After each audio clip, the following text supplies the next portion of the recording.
Hi, I'm here at the Millionaire Corner. I'm at the Writer's Block with Kent, and we're talking about what you should be checking out this week on the website. How you doing today, Kent? Good, how are you? Very good. So, what should our readers be looking for? We have a investor pulse question related to the use of RoboAdvisors. It's a hot new thing in the market, I guess, and people that are able to get financial advice online, totally online. I mean, without actual human contact in some cases. And in some cases, it's you actually do talk to somebody, but you talk to them electronically as opposed to actually having the meeting, the face-to-face meeting. The thinking is that face-to-face meetings take time. You have to go to somebody's office, you have to wait for them to be ready, they have to schedule the appointment, and that kind of time, they say time is money. But our survey of affluent investors shows that there's only about 1/3 of the people that have any interest in this kind of advice at all. And what was unusual was that there was a little bit more interest shown in the actual robo-advisors, the one where there's no human involved at all, than there was interest in having an online advisor that you just don't ever meet. But it's something that's it's a very building concept in the world of financial advising, so it's a very hot topic. My sports blog today is about the new team marketing report on the cost of going to an NFL football game. The average cost of going to a game, if you buy 4 season tickets, parking, a couple of hot dogs, a couple of beers, a couple of sodas, a program, is $479.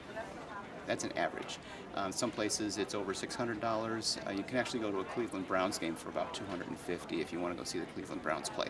But it's an indication of just how expensive it is to go see professional sports. The team marketing report, which is based in Chicago, also does the same survey for baseball games, and baseball games average around $212 for a family of 4 to go. So it's cheaper to go see baseball, but then you're seeing baseball as opposed to football. So You're on my page, Kent. We know we like the same sports.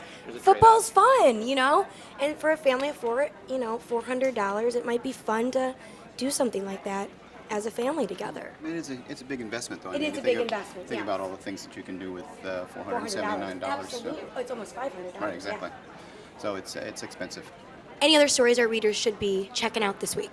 Yes, another Investor Pulse question that's going to be on the site on Monday is about the simple question: can money buy happiness?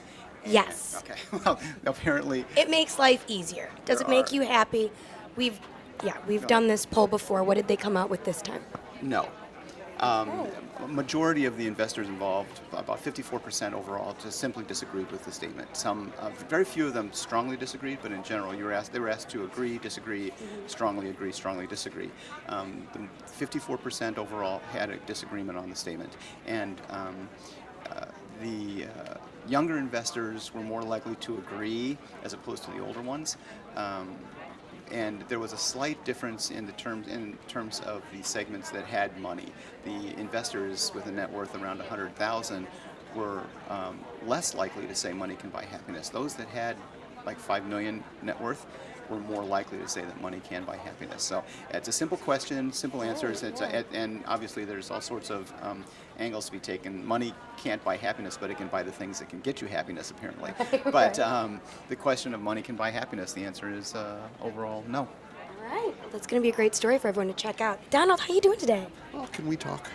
Yes, we can. That was my little homage for Joan Rivers. So very sorry about her passing. And not many people know that she got her start at Second City. She didn't last long there. No, it wasn't a fit. She's such an individual performer, not really ensemble. Right. But she did come up with one of their classic blackouts that I believe they still perform to this day, where a man and woman are cleaning up from dinner after company left, and the man is saying that they will never have these disgusting people over again, cutting to the punchline, and the woman says, "But honey, there are children." So she will be missed. On my blog this week, on the entertainment blog, school is back in session. And the movies have been giving us a lot of heroes of the super kind lately. It's all superheroes. And I pay tribute to the real heroes, teachers. Yes. and some of the best movie teachers we see, which make the grade. When I was growing up, I had a crush on Miss Crabtree from the Little Rascals. Don't pretend like you know. I do know. You're too young. I love watching TV Land. They always have the Little Rascals on. Anyway, I loved Miss Crabtree, but more contemporary movies such as Stand and Deliver with Edward James Olmos as Jaime Escalante, who taught his underachieving students calculus. You have Mr. Chips, of course. So that's on the entertainment blog. Stories this week that are on the site now. We've been looking at the American Dream. Oh. Come back with me 80 years or so.